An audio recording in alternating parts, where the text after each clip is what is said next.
My name is Kya, and I'm a marsh dweller at heart. They called me Marsh Girl, an abandoned wild thing, but the marsh taught me truths they could never comprehend. The silence of that night still echoes in my ears. The fire tower, a skeletal finger pointing to the sky, became the stage for nature's brutal judgment. I watched him fall, a predator finally meeting his end. The muddy marsh, my sanctuary, swallowed his tracks without a trace, just as it swallows the weak.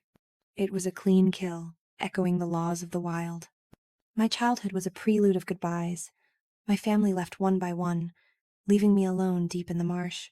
The marsh became my only teacher and sanctuary, teaching me the laws of survival. Abandonment left scars, making me wary of trust. The townspeople isolated me with their derogatory label of marsh girl, their prejudice coiling around me like a venomous snake.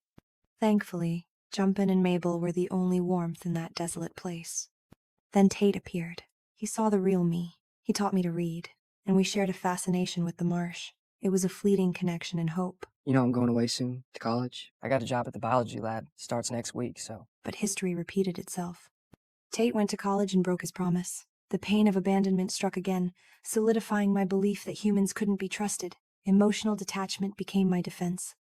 Loneliness pushed me towards Chase Andrews. He promised a false future, his charm a predator's lure. The truth bit like a viper. He was already engaged, and I was just his plaything. When I confronted him, he revealed his violent nature and attacked me. I fought back like a cornered animal, vowing to kill him if he ever bothered me again. Chase, an undeniable predator, triggered my marsh-honed survival instincts. The marsh's law is clear and unforgiving. For the prey to live, the predator must be eliminated. He was an endless threat to my life and peace. His disappearance was inevitable. This wasn't murder, it was self-preservation, the fulfillment of the wild's law. They dragged me from the marsh into their courtroom, a cage built of prejudice and judgment. In their eyes, I was already guilty, yet they understood nothing of the wild's laws. They wove an absurd theory of my perfect murder using flimsy evidence a threat, a bust schedule unable to grasp my connection to the marsh or my ability to erase my tracks. My lawyer, Tom Milton, exposed their biases. The jury acquitted me, not because of my innocence, but because they couldn't imagine the marsh girl being so cunning.